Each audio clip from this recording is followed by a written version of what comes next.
Hi guys, this is Ammu. Kanyakumari, Tirunelveli, Thoothukudi இந்த 3 டிஸ்ட்ரிக்கும் கண்டிப்பாக ஆப்பம் பற்றி தெரிஞ்சிருக்கும். ஏன் மற்ற டிஸ்ட்ரிக்ட்லாம் தெரியாதா அப்படின்னா, அது கேட்க தான் உங்ககிட்ட ஆக்சுவலி இன்றைக்கி நான் வந்திருக்கேன்.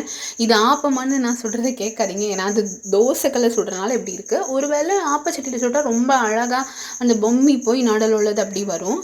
சரி, இப்போ நான் ஸ்ட்ரெயிட்டாக மேட்டருக்குள்ளே வரேன். நான் மதுரை மீனாட்சி மிஷனுக்கு ஒரு வாட்டி போயிருந்தப்போ அங்கே வந்து கேன்டீனில் ஆப்பம்னு கேட்டிருந்தேன். பட் அவங்களுக்கு ஆப்பம்னா என்னென்னு தெரில. அந்த ஸ்டாஃப்ஸ்க்கு ஊத்தப்பம் தான் அவங்க ரொம்ப மெயினாக அதை சொல்கிறாங்க. ஊத்தப்பமான்னு ஒருவேளை இங்கே தான் தெரிலன்னு சொல்லிட்டு நாங்கள் டிஸ்சார்ஜ் ஆகி வரும்போது எங்கே போயிருந்தோன்னா சரவண பவன் நினைக்கிறேன் பக்கத்தில் இருக்குது. அதுதான் ஆனந்த பவனா சரவண பவனா மறந்துட்டு அங்கே தான் போயிருந்தோம். அங்கேயும் ஆப்பம் இல்லைன்னு தான் சொன்னாங்க. அதுதான் எனக்கு அப்புறம் டவுட் ஆகிட்டு, என்னடா ஆப்பம் இல்லையா அப்படின்னு. மதுரை மக்கள் இருந்தால் கண்டிப்பாக கமெண்ட் பண்ணுங்கள். உங்களுக்கு தெரியாதுன்னு சொல்லலை, பட் அங்கே கிடைக்குமான்னு கண்டிப்பாக கமெண்ட் பண்ணுங்கள்.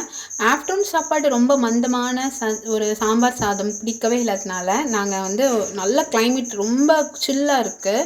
ஸோ நாங்கள் அம்மா அத்தா எல்லாருமே ஒரு வீட்டில் இந்த மாதிரி ஸ்நாக்ஸ் எல்லாம் செய்வாங்க. அந்த பண்டங்கள் எல்லாமே பண்ணுவாங்க. அவங்கக்கிட்ட போய் மிக்சரு, அப்புறம் இந்த கார்னு, முறுக்கு, அப்புறம் இந்த பழம் இருக்குல்ல, பழத்தில் ஒரு டைப் ஆஃப் ஒரு இனிப்பு பண்ணுவாங்க. அது பாதுஷா எல்லாம் வாங்கிட்டு வந்தோம்.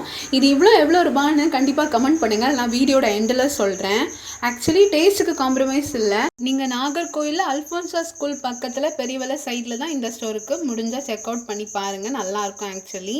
அப்புறம் இதுவும் காணாந்து பஜ்ஜி வாங்கிட்டு அந்த டேயை முடிச்சுட்டோம். இன்னொரு வீடியோவில் பார்க்கலாம். பாய்.